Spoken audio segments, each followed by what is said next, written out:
Hey guys, welcome to You the Boss podcast, episode 2. I'm your host, Pam.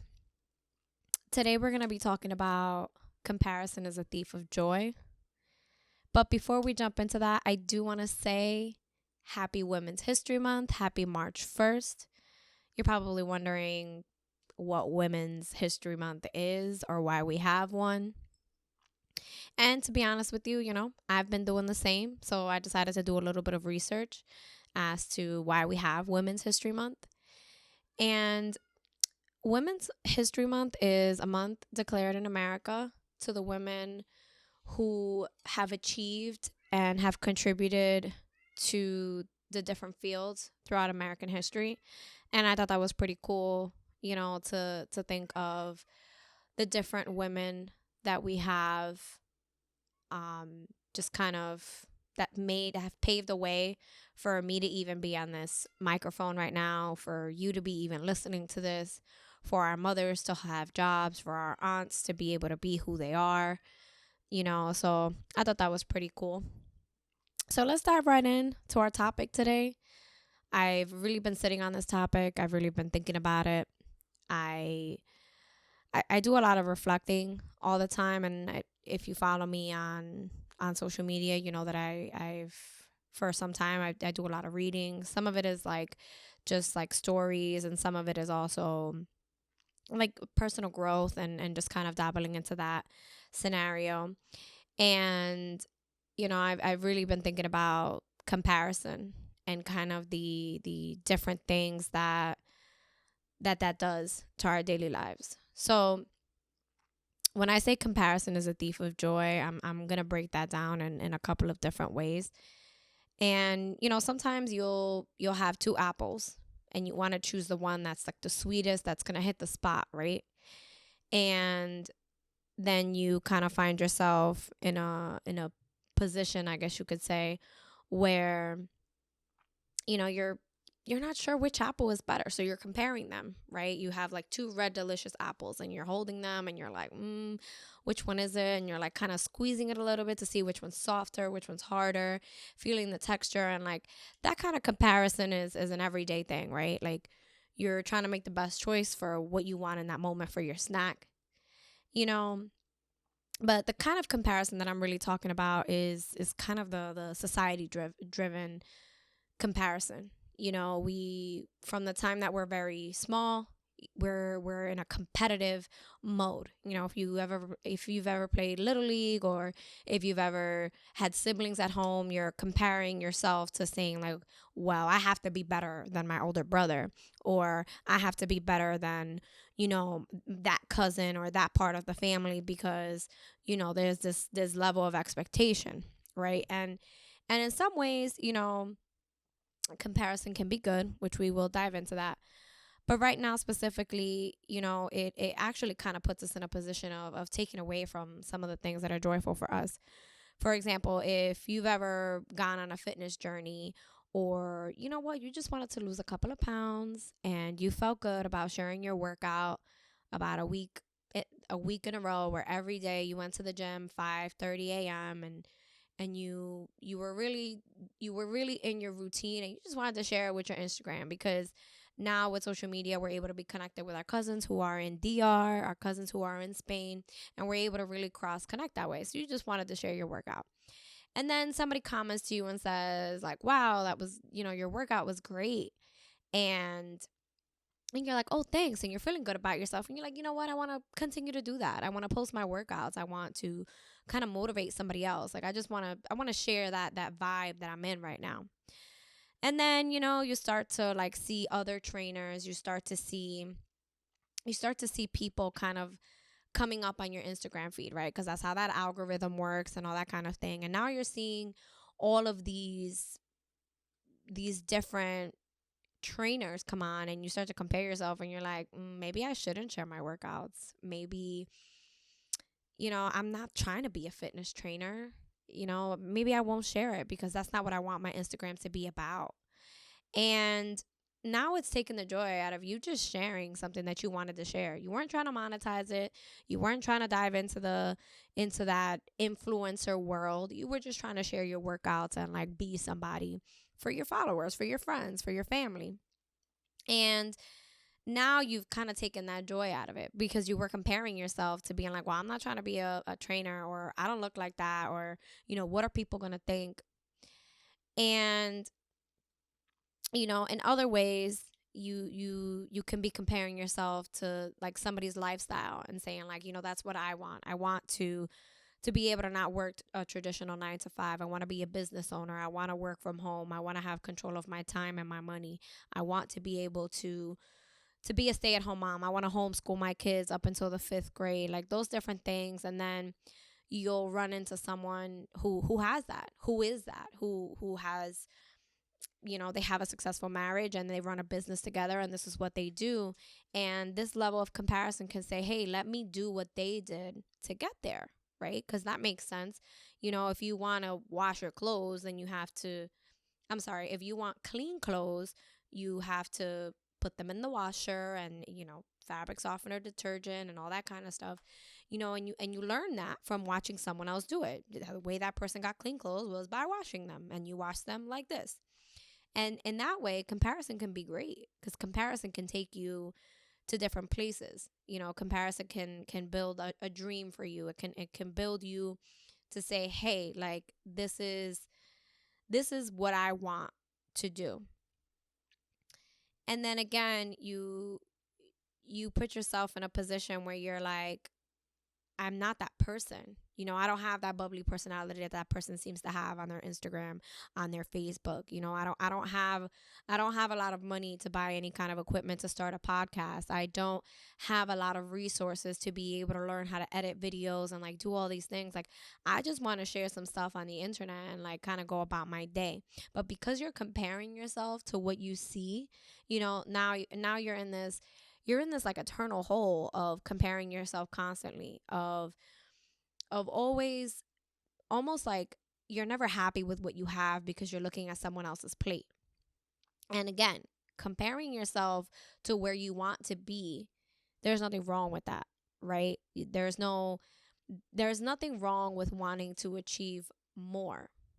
But at the same time, you don't want to put yourself in a position where you're talking down to what it is that you're doing.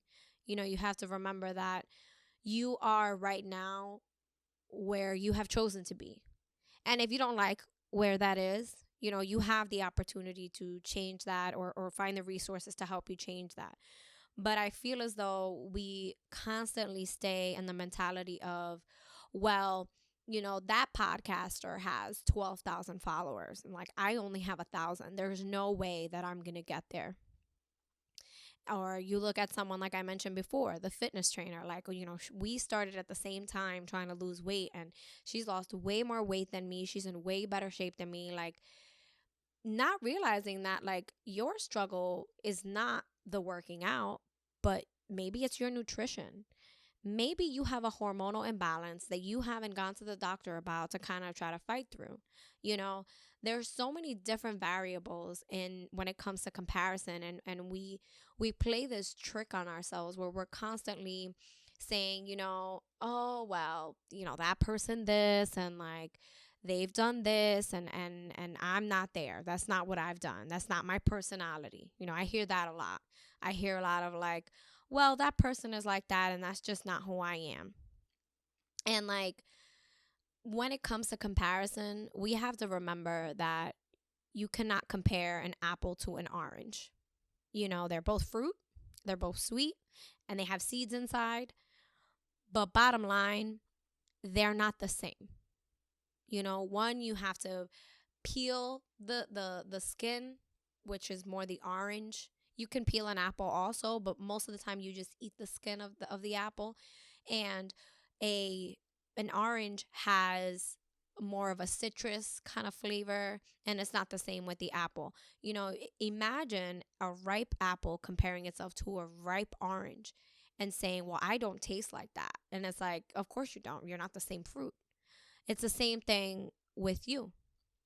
If you feel like you want to start baking, you want to put out, a couple of different things you want to sell, and you want to put your craft into this making of cakes or even just cookies, let's say for an example. But you've seen people, they've been around for some time, and they're making sweets, and you're like, well, that's already like out there, you know, that business is already established. So like, I'm not going to do any good. And you almost talk yourself out of it. You almost take the joy out of, like, you wanted to bake, you wanted to produce something for people.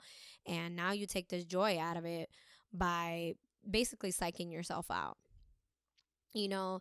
And again, leading back to that topic of comparison is a thief of joy. I'm not saying that there is not a better moment with comparison. Obviously we are where we are because we compared ourselves to who we previously were or who we would like to be, and then we took different strides to do that, right? But you're also comparing yourself to people, on the internet.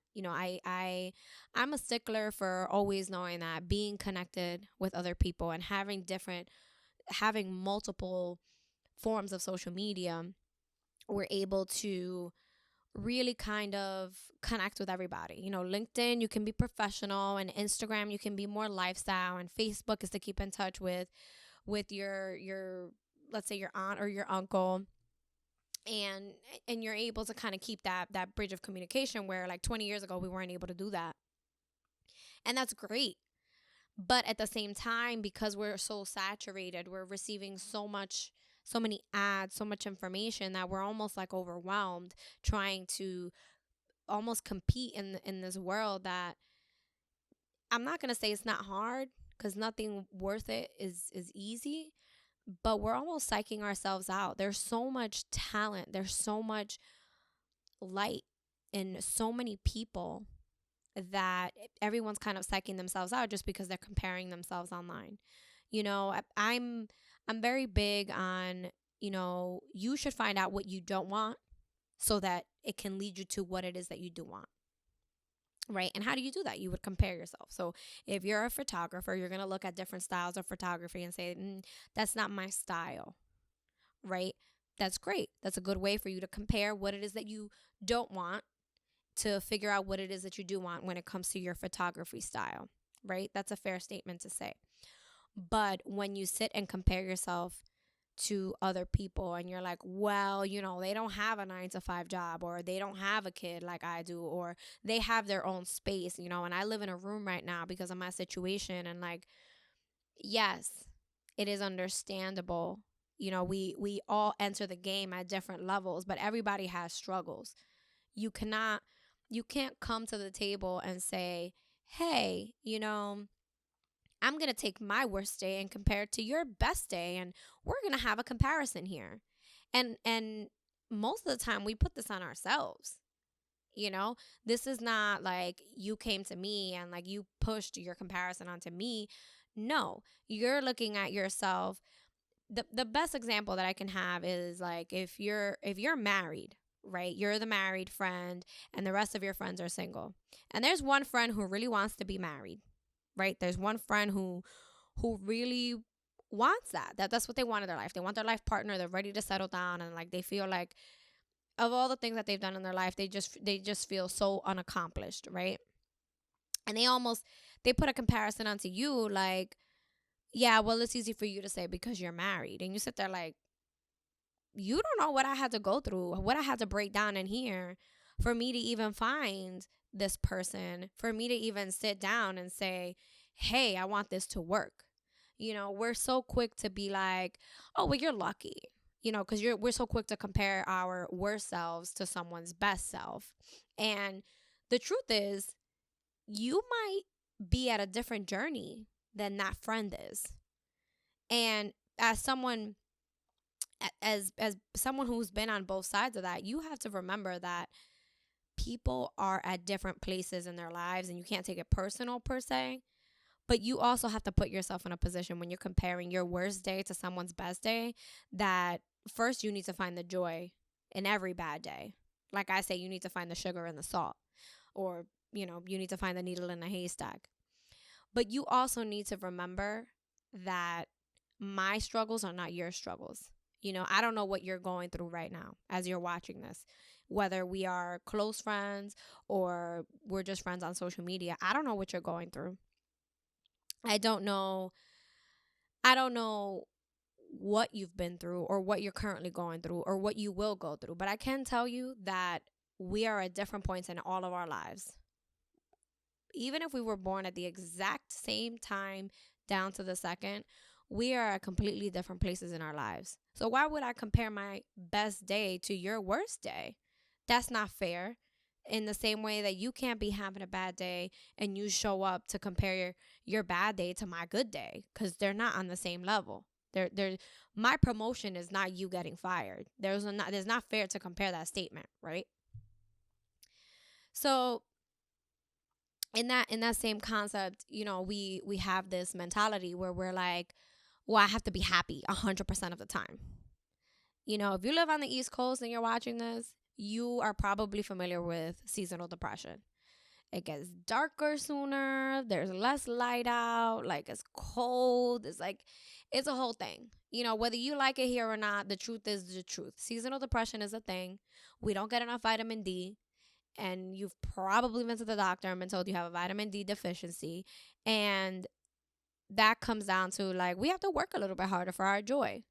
It's very easy to watch someone in the middle of a pandemic go to Mexico 3 times and think to yourself, why am I not traveling? Because you're comparing yourself, because you're unhappy, you're in seasonal depression, you're like here, you're there, and you're comparing your worst time to someone's best time. And that's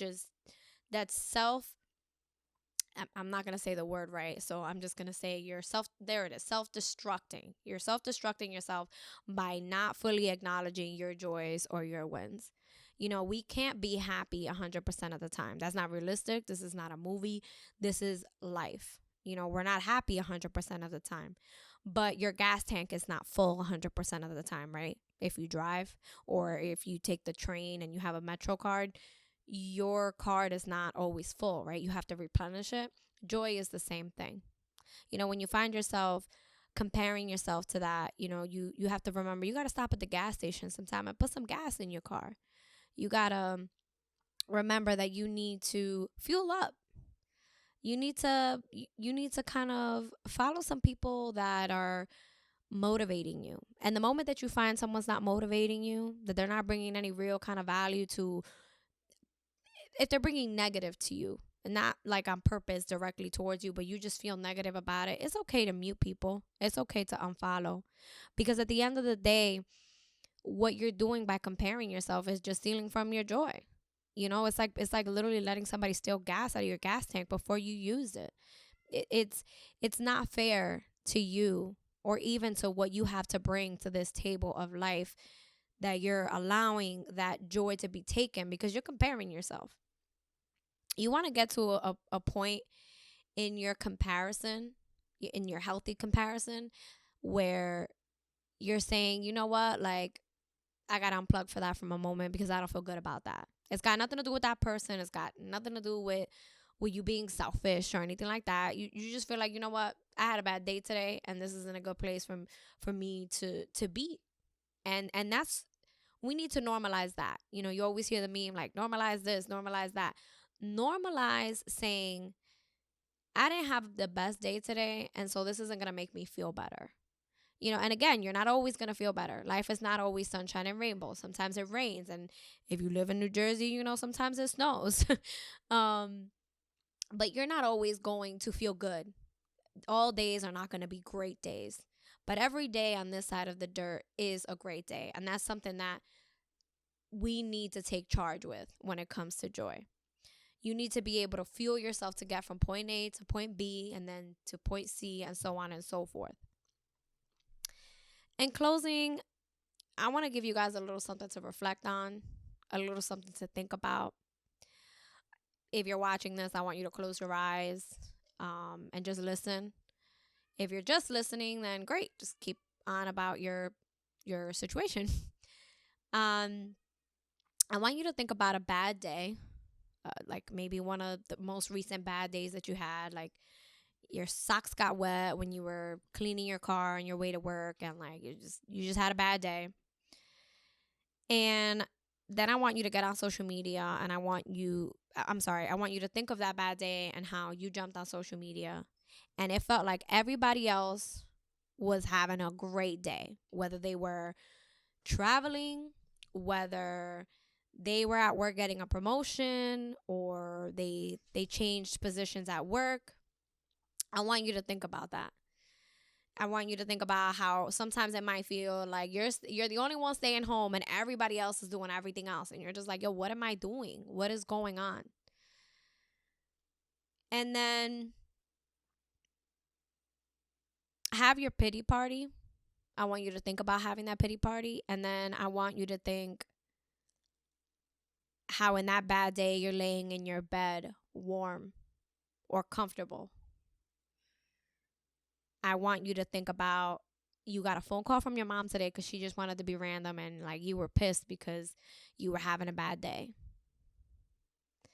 I want you to think about how you're in a group text with a bunch of friends and you're like, I'm having a bad day and this is so annoying. I want you to remember that there are people who don't have friends. As cliche as it's going to sound, find the joy in the breath in your lungs. It's not easy. I'm speaking to you from a point of coming out at the other end of my own kind of struggles. But I want you to find joy in knowing that you survived today, that you've never lost the battle to a bad day. And a bad day really doesn't mean a bad life. Thank you for listening. Stay tuned for another episode of You the Boss podcast next week.